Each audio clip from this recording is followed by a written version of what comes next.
makes you like really aware of the problem, and not just here in the United States but everywhere. By showing like the food security, it like gives a more like definite, this is how it is in this country, so you can like better understand their situation and possibly like what you could do to help.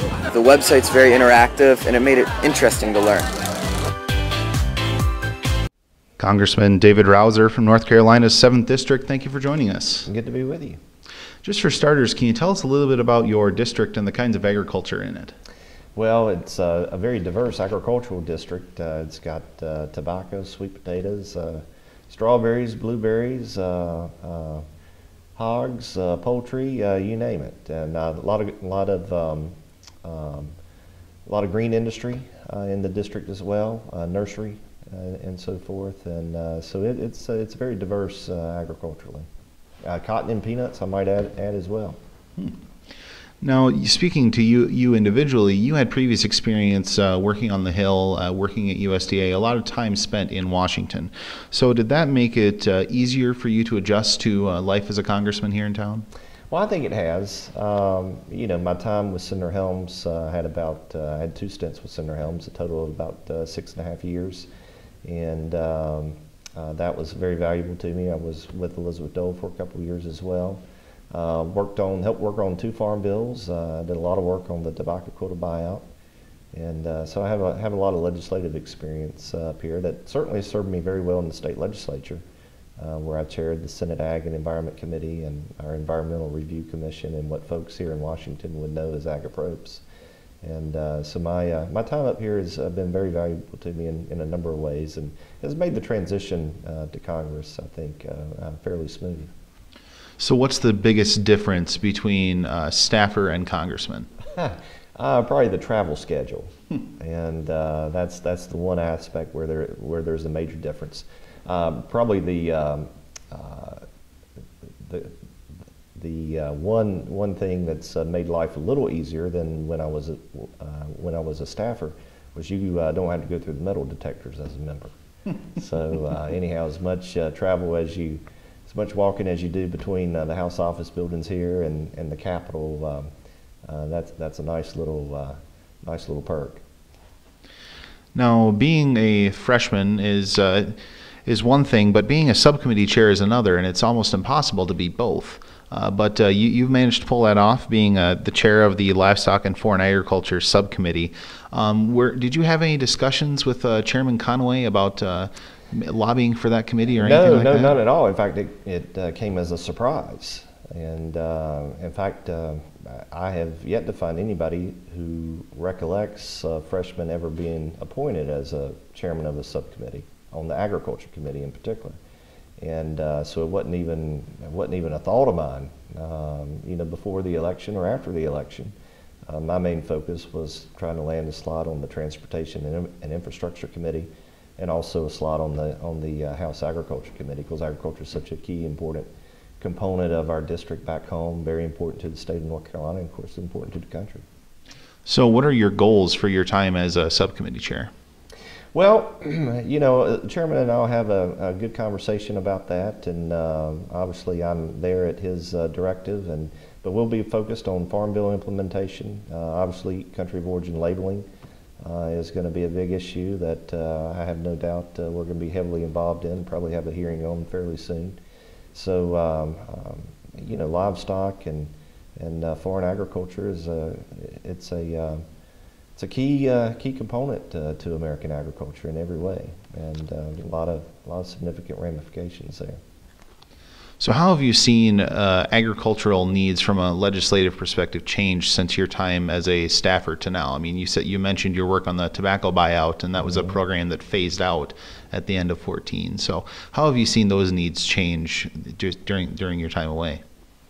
Well, I think you know, one of the biggest changes is, you know, agriculture is becoming more and more removed from the populace as a whole, if you want to say it that way. Few people really truly understand where their food and fiber comes from, and as more and more generations get away from the family farm, you know, there's more more of a challenge, to get the message out about how important agriculture is. I view it this way.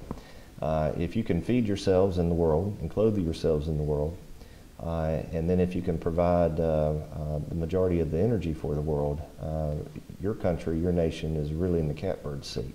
And so I've always been a strong supporter of agriculture and energy production, because if you master those two, and we have natural resources in this country to do so, we just need the right leadership to tap into those natural resources, both literally and figuratively.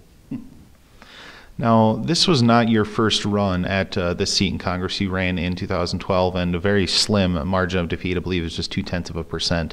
Did that margin really motivate you? I mean, being how slim it was, did that motivate you to maybe give it another shot? Well, it was the last thing that I thought would happen. I figured I would win or I would lose. I didn't know it would be a virtual tie.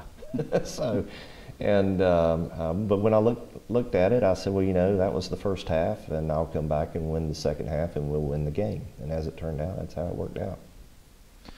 So I guess just looking at you in a bit of an individual and broader perspective, can you tell us a little bit about yourself and what it was that motivated you to run for public office? Well, that probably started back in the summer of '94, at least as I think back over all the events of my life. That was a seminal moment. I was in a program in Prague, the Czech Republic. There were 60 students as part of that program. About 10 to 12 of us were from America. The rest of us were from the former communist bloc. My roommate was from Romania. Lived his entire life, for the most part, under tyranny. And it was interesting to me that they knew more about America and its history and its purpose and its founding, and a whole lot more about free enterprise than we did. And it also struck me very profoundly that this country was here for a reason, and what we have here is very precious, but it's also exceptionally fragile, and we could lose it at any time. I grew up conservative, although I never thought of myself as being political. But after that experience that summer, I decided if I was ever going to learn and get involved. I was graduating December of '94. Republicans took control of the House and the Senate that November of '94. I figured that was a good time to come up here and land a job. I had no idea how difficult it was to get a job on Capitol Hill, and I didn't really have any connections to speak of. I just came up and started knocking on doors, and that's how I was introduced to Senator Helms and his staff. And just meeting folks and networking, and they took a liking to me, and so that's how it worked out. That's how I got started with Senator Helms. I won't ever forget. He asked me one day. He said, I guess everybody asks you if you have Hill experience. I said, yeah, that's right. He said that it's kind of like they expect you to be born with it, isn't it? I said, yeah.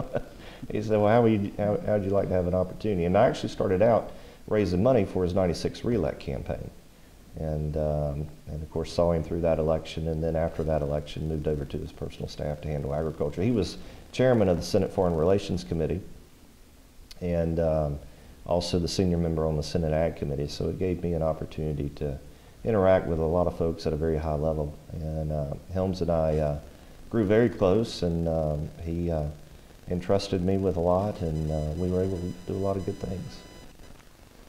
Congressman David Rouzer from North Carolina's 7th District, thank you for joining us. Great to be with you.